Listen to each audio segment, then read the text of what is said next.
Hi everyone and welcome to a new tutorial. On this particular one, I really want to show you guys the true power of clips and especially the audio manipulation in Ableton Live, because I do think that a lot of people don't really know how far they can push things. And I'm going to be showing you just by using the splice loops which come bundled with Ableton now, right? With the latest version of Ableton, you get this selection of splice loops that you can use. So I'm going to be using those, and they're not going to fit perfectly from the get-go, but we're going to be looking at ways that we can manipulate those splice loops in order to make them fit. Okay, so if you're new to my channel, my name is Hector. I produce under the alias of Hektagon. I've been producing for maybe 30 years now, or longer than that even. And I've been teaching electronic music production using Ableton Live for the past 16 years now, professionally.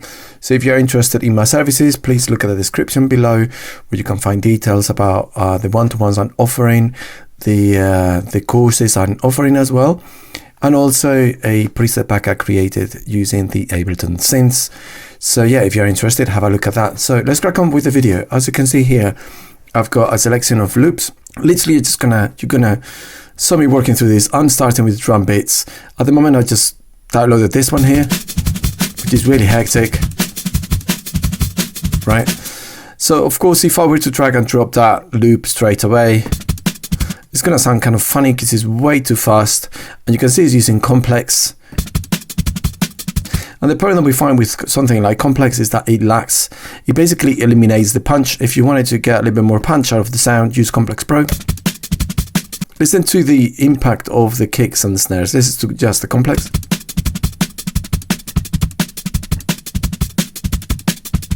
And Complex Pro, you can even hear more of the snare tails and everything, but still doesn't sound quite right. So I'm going to use Beats mode. So it sounds more natural.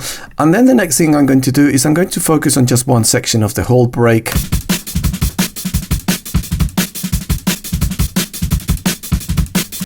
I'm going to go through the last section here. It's quite hectic, as you can see here. Let's double click just to zoom in, right? So that what we're looking at is obviously there's a lot of hits in there and it just gets a little bit intense. So what we're going to do is you can see that the original loop, well, it was 76 beats per minute, but I'm obviously using 173 for this particular example. And one thing that we can do that's very handy is that we can even go into beats and we can even select one shot. So that's going to make it tighter, and Ableton is not going to try to fill in any gaps, and it's just going to sound more natural, especially if you are to speed up a drum break. It's just going to sound cleaner. That's better already, right? Another thing that many people don't know is that we can also shorten the length of each one of these transients. Basically means that it's going to play a portion of the sample and then it's going to decay out, right? And it's going to play at each single one of these transients that we see here, right? So the vertical triangles, as you can see here, this is basically Ableton detecting the peaks of the audio, understanding that this is a drum beat, and he's going like, okay, Hector, so yeah, this is a snare, this is a kick, this is a hi-hat. It does a very amazing job, but it does tend to miss some stuff. So unfortunately, you can see here, he actually missed this last hit. I'm just going to put a word marker there for now. But one thing that we can do as well is we can even, as I said before, let's just zoom in a little bit better. As I said before, we can actually tighten it up, and the way to tighten it up is by shortening the decay.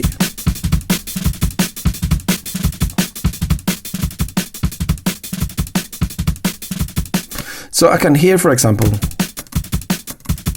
there's too many kicks in there. I'm going to delete some of them, and the way to do it is just by literally clicking on each one of them and just getting rid of the transient. I probably will get rid of that one as well. And maybe let's get rid of that one as well. So it's a little bit more sparse.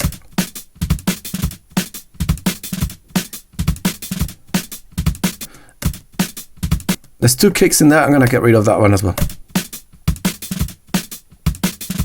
And let's get rid of the end as well. I don't really like that sort of roll. So also we can get rid of it. And what's going to happen is just basically Ableton is only going to play the audio wherever there's transients.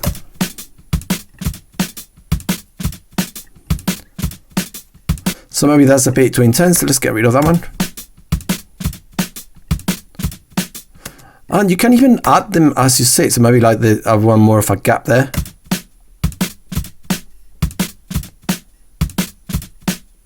Or maybe I want like an extra hi-hat there at that section here. So I can just potentially just use the option here, basically just use the Alt key on your keyboard and just click, and that adds a transient at that point.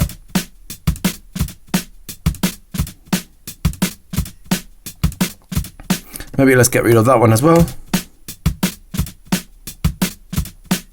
And let's get rid of that word marker there towards the end as well. Potentially let's get rid of that one. And you can see as I add in, let me just undo that. Let's just add again the option key, right? And just click. So you see we started with this really hectic drum break. And now it's just a lot cleaner, right? And we can even potentially, I mean, this, you have to be fairly precise with this. I'm going to also quantize it. So I'm going to Command A select and Command U to quantize. So every single one of the transients which are already available, they're just going to basically be magnetized to the grid. Nice. Potentially I'm going to be like changing the pitch of that particular snare. So what we can do is we can go to the envelopes here, and we can just draw it, right? So I can go here and I can say, okay, let's 12 semitones. So maybe not that high, let's go a little bit less. Do you see what I mean? And let's do that to the other one as well. And you have to make sure that it's perfectly quantized in order to do this properly, right? Otherwise it's not gonna work very well.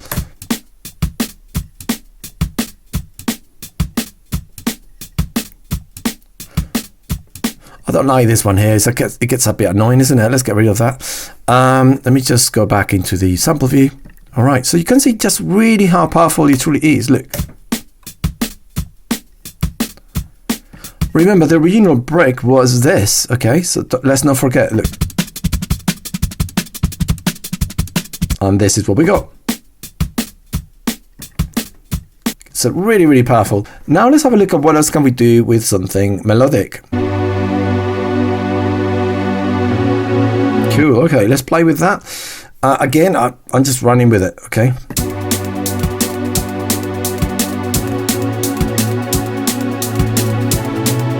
So there's lots of chords in there and it sounds good, but I want it to be faster. So let's just, you see, like we can always be making these loop a lot faster, so it changes between chords quicker. So the original BPM of the sample was 133. If we could divide it by 2, we can speed it up.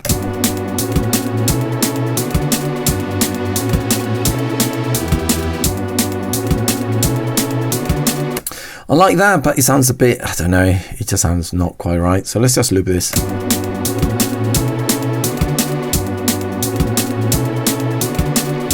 Again, complex doesn't really cut it for me. Let's use Complex Pro, see if it makes it sound a little bit cleaner.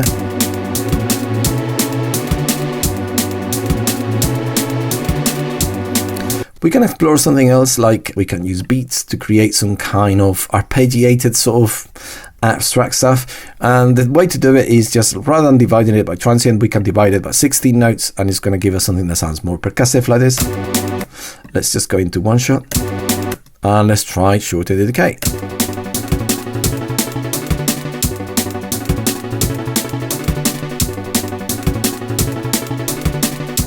And you can apply groove, by the way. So you can see that that's adding like a bit of swing, right? I've got some grooves there in the groove pool. You can divide it by like 8s instead, so it can be more like this.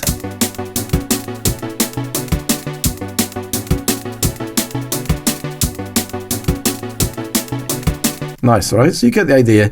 Those hi-hats are a bit too loud, so let me just make them a little bit quieter. And let's add a little bit of like a drum bass just to enhance the drums.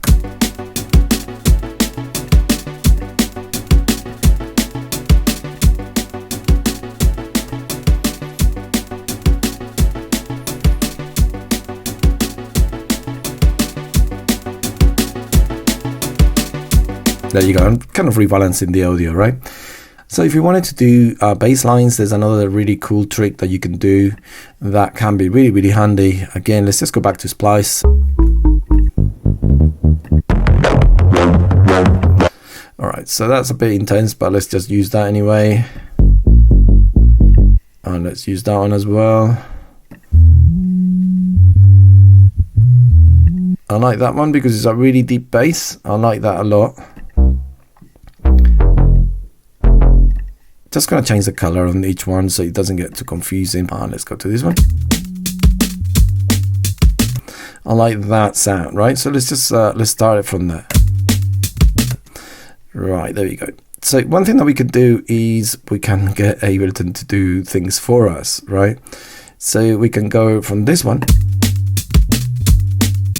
and we can, I think I'm going to transpose it just to see what it sounds like.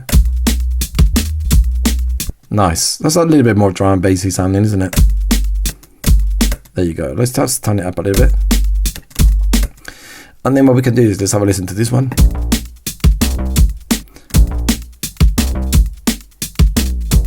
I like that a lot. Actually, I like that boom sound.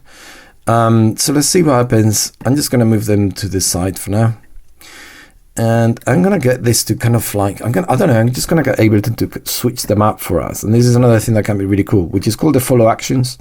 So basically Ableton can play the first one and then go to the one below, and we can decide how quickly it happens. So I'm going to go into next like that, and both clips are selected. So you can see 2 clips are selected, and Ableton is telling me that. So I'm going to go that, and then what I'm going to do is, rather than going into linked, I'm going to click on unlinked, and I'm going to say, okay, this is going to play for half a bar. Let me just let's go 0, and we want it to go into, yeah, you can actually see how long of that is going to play. So I'm going to just quickly drag it. Can you see that? So I can drag it. So it's going to play from there to there. Yeah, so half a bar, right? 2, and then it's going to go to the next one after. Okay, so it's going to go like this. Right, is that making sense? And then this one here, we can say, okay, so this one is gonna play for that turun turun is gonna play just the one time, right?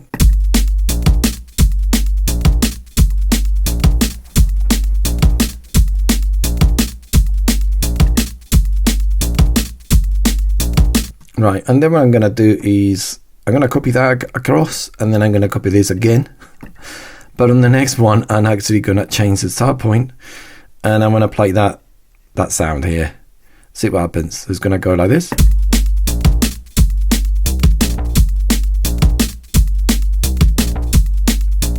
And then I'm going to duplicate it one more time, so it keeps the same thing. But then the last one, I'm going to change it for the blue one. Let's have a listen to the blue one.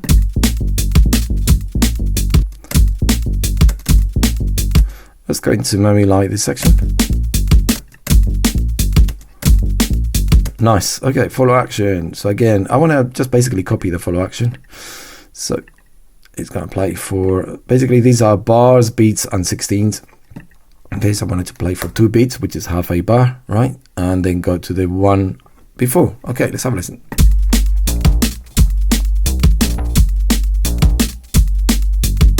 And let's hear this one here. Let's see what happens with that one. I like maybe this section. But yeah, let's go here, 0 to the first one and 2 to the next one. So that is half a bar, right? And so that if we put it in the chain, then yeah, we can have a variation. And sometimes what I do is I will duplicate this and then say, okay, well, cool, that's going to be the change here with the orange one. Okay, let's have a listen.